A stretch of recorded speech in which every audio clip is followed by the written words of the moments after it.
Puggies, and welcome to the Pug Life Show, brought to you by Pug Parties, because your pug deserves to be the best dressed at the party, and you can check out their outfits at pugparties.com. I'm your host, Donna, and with me are my puggy co-hosts, Rosie and Kenji. Plus, we have an extra special guest sleeping in the office with us as I'm recording this episode, Roxie, the Rescue Puggy, who we're currently fostering until she's ready to find her forever family. We're dedicating this episode to Roxie and to other rescue puggies and their foster carers out there doing a very important job. Caring for puggies who have been rescued or surrendered so they can be rehabilitated and one day find their forever loving home and family. I'm going to talk about my journey so far as a newly minted foster carer, about the rescue puggies we've fostered so far, and I'll also share with you some of the lessons I've learned to date, just in case, like me, you always wanted to be a foster. You always wanted to foster rescue puggies, but were never sure if you had what it took to be one. But before we dive in, I just want to remind you to subscribe to our newsletter in the show notes so you get advance notice of our next episode and much, much more. Now, as you may have noticed in our private Facebook group, Living the Pug Life, I started fostering rescue puggies late last year, with Kenji being our first foster rescue puggy and subsequently our first foster fail when we adopted him to keep Rosie company after losing Charles to dementia. Since then, we've fostered 3 more puggies, with the latest foster, little Roxie, still with us, learning how to live a new pug life with the hope that she'll be adopted soon to the fur family of her dreams. You may be able to hear her not-so-soft snoring in the background throughout the podcast, which kind of makes me wonder what else I do that puts her to sleep. Now, most of my friends and family know why I have pugs and now why I also foster rescue puggies. But people who don't know me, they do ask, why do you do it and what's it like? Now, I understand the questions and curiosity. I too, many years ago, assumed that pugs would go to the RSPCA and sit in a cage like the ads of old until somebody walked along and saw them and pointed to them and said, that's the one for me, and then they get adopted. I now know that there are a lot of pug-specific rescues around Australia and the world who rehabilitate and foster pugs that are surrendered so that they can be rehomed to the right family. And that pug-specific rescues value in-home foster care because pugs thrive in a human environment. So being fostered in a home is actually the best medicine a pug could have whilst they're rehabilitating and learning how to live in a loving and supporting environment. In answer to the first part of the question, why do it? Well, I've mentioned before that a long-time dream/goal of mine has been to foster rescue puggies so that they find their forever loving family when they're ready. And although it has been an eye-opening experience for us so far, I am really glad that we're doing it. Now, I wasn't sure if I'd ever be able to be a foster carer whilst I also worked full-time, and I also wasn't sure if I was made of the right stuff. Being a loving and caring pug mum to my own puggies is one thing. Being a loving and caring foster pug mum to puggies who have been abused or neglected or both is a whole different thing altogether. I worried that I wouldn't be able to be there for them enough in the early days of arriving in our home. I worried that they wouldn't get along with Charles or Rosie or Kenji. I worried that something would happen to them and I wouldn't know what to do because I'd never come across it with any of my pugs previously. And I worried that I might not like them and that they would know it, being such intuitive animals, which was just a horrible thing if that ever happened. I also wondered if I was cut out to care for more than 2 pugs at a time full time. I've pug sat over the years where there has been up to 4 pugs in the house. And as much as I have loved our little puggy sleepovers for a few days or a few weeks, I'm not ashamed to say that I also love it when life gets back to normal after they've gone home to their loving parents. What I can say is that Rosie and Kenji have been pawsome foster siblings to our foster puggies, and that most of my worries were just that, worries. I won't lie, we have had some fights between Rosie or Kenji and one of our foster puggies, and I have been bitten trying to pull them apart, but this is normal dog behaviour and kind of comes with the territory. I did wonder how Kenji would go with our new fosters, noting his aversion to change, and other than the odd fight, he has gotten better with each new puggy who has come and gone. We've watched him carefully to see if it was having sort of a serious impact on his mental health. And thankfully, the house and yard are actually big enough for him, Rosie, and another puggy. So worst case scenario, they just go into the opposite corners of the rumble room. I do give him lots of cuddles and attention to let him know that he's still our boy, but he also knows that he has to be a good foster brother to whoever comes through the door. Interestingly, Rosie has always been ambivalent by it all. She just takes it in a stride, and I think it comes from her being the alpha or princess pug, as we like to say. She doesn't necessarily go out of her way to do anything with the new foster, but she does accept them into the house. She lets them sleep on her bed, inverted commas, her bed, and next to her on the couch. She has shown one of our fosters some snout when they've overstepped, but she also does that with visiting puggies and puggies at playgroups. So she is very self-assured in her position as Princess Pug. Now, in answer to the second question, what's it like? I'd say pawsome now, but in the beginning, a little unnerving. With Kenji, we weren't sure how attached we should get with him, so in some ways we kind of struggled at first. We wanted him to feel welcome and loved, but we also didn't want to get too attached because he was up for adoption and we thought he was the most handsome little puggy bear, which is my nickname for him since his face kind of reminds me of a teddy bear. And we thought without a doubt that he would be adopted quickly.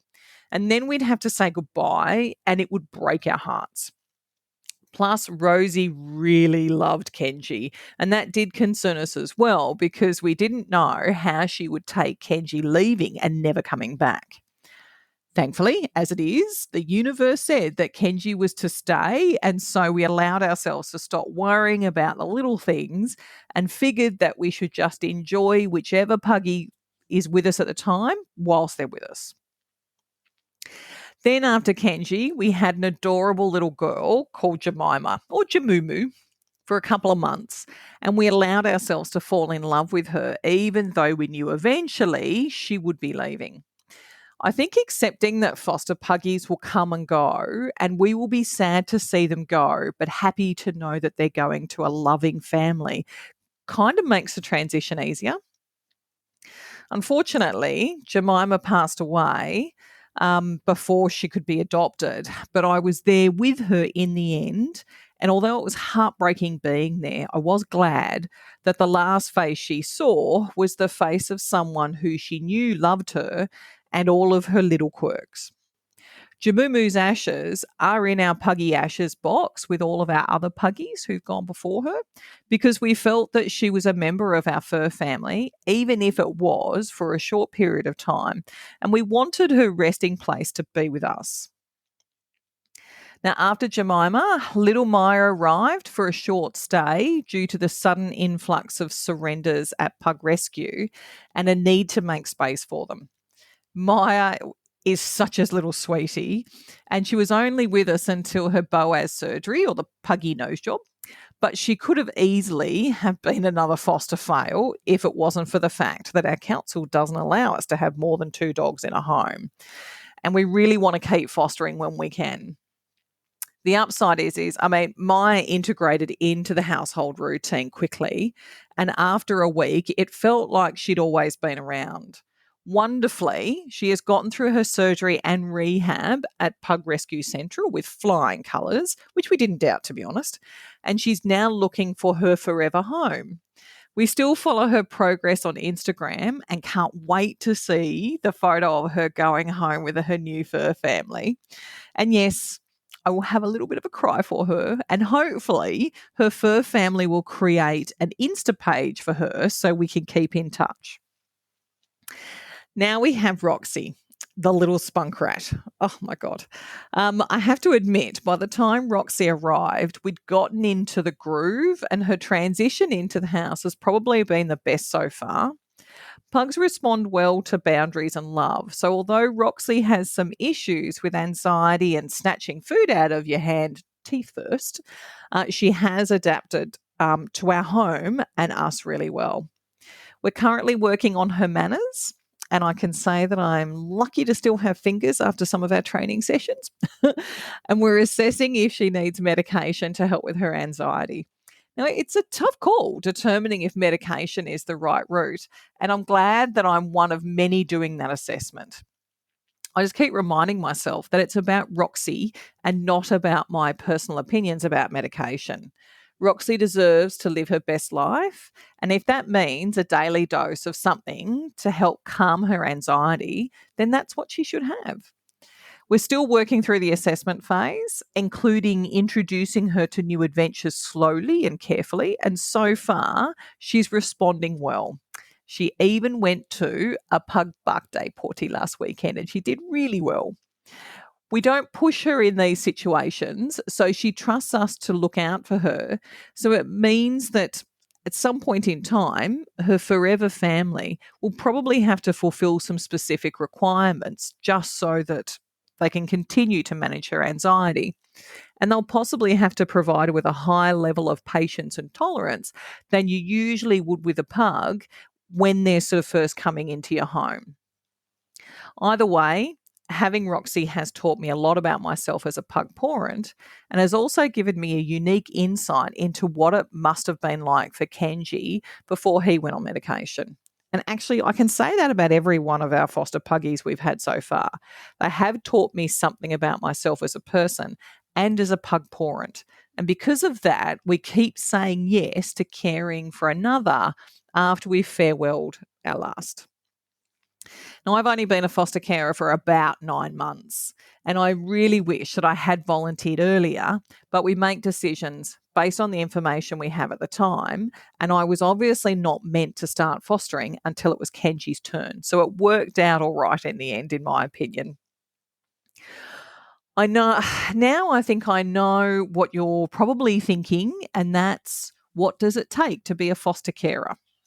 So I'm going to give some advice based on my experiences so far, just in case you're thinking about volunteering as a rescue pug foster carer at some point in time, whether that's now or into the future.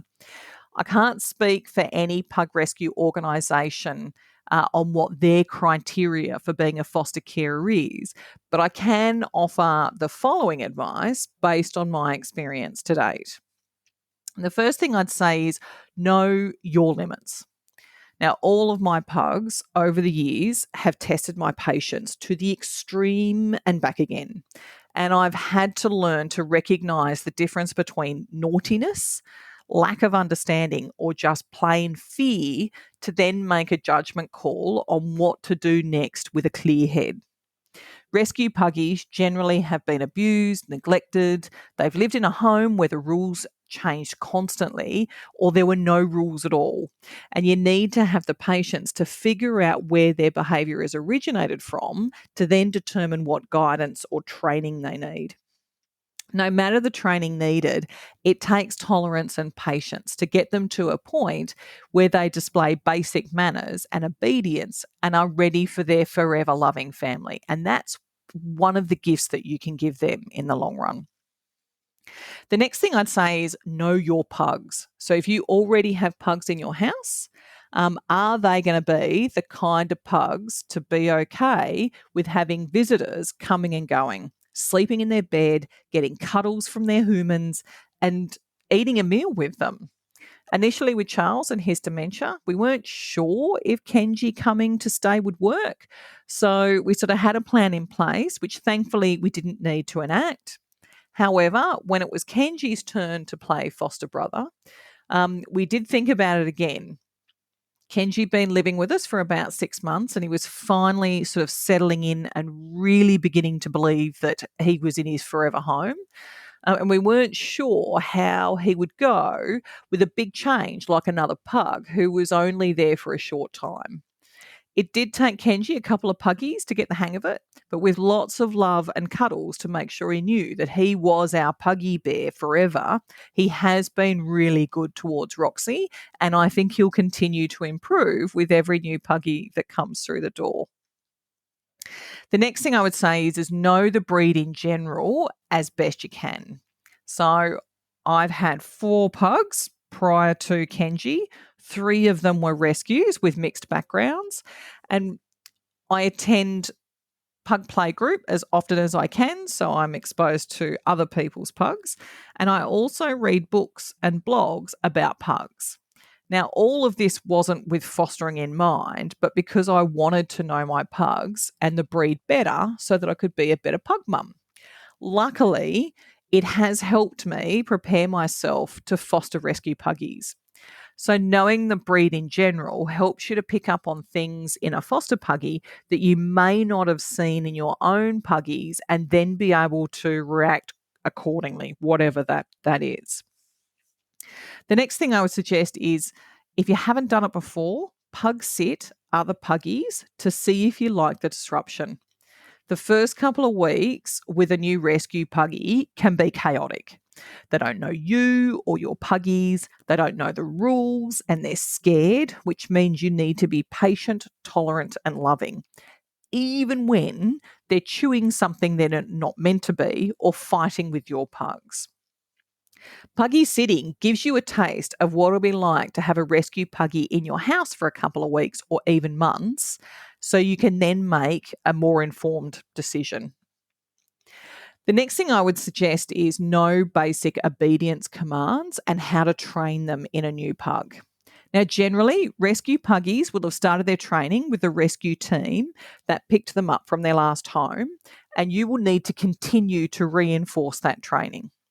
Not only does it help the rescue puggy to learn who is in control, it also helps them start to understand the rules/boundaries in your home and that will probably also be in their forever home. A rescue puggy will pick up things from your puggies inherently, like using the doggy door. But if they've never sat for food or don't know that snatching food from your hand is not allowed, then you will need to educate them. I typically teach sit, stay, and free. Most puggies, no matter how old, will learn these commands quite easily. And I use voice as well as hand signals to train them. So, should they be slightly deaf or more than likely have selective hearing, they know what I mean. No food until they sit and stay patiently, for instance. The next thing is I would say be prepared for the time investment over the first few weeks of their arrival. I still work full time, and some of those days are in an office away from home. So we try to time the arrival of a new foster for the weekend. So they at least have a day or two with everyone home before we individually head into the office on whatever days of the week it is.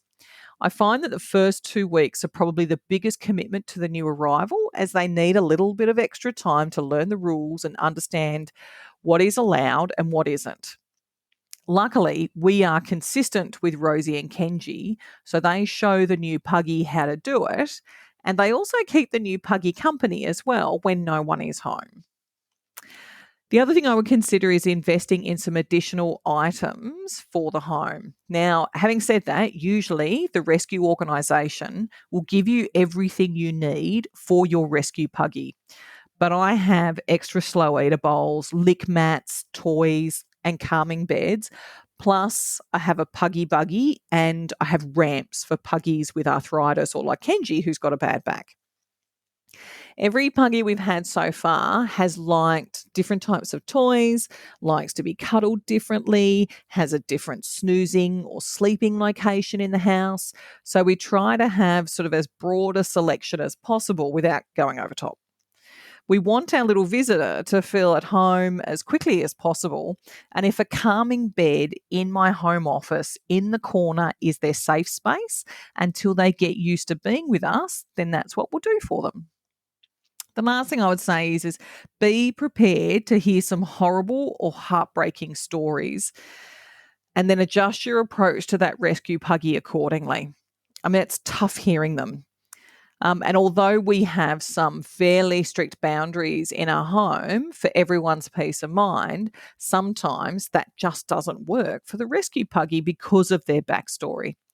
So, the last thing you want to do is traumatize them further by making them adhere to a rule that was brutally enforced in their last home.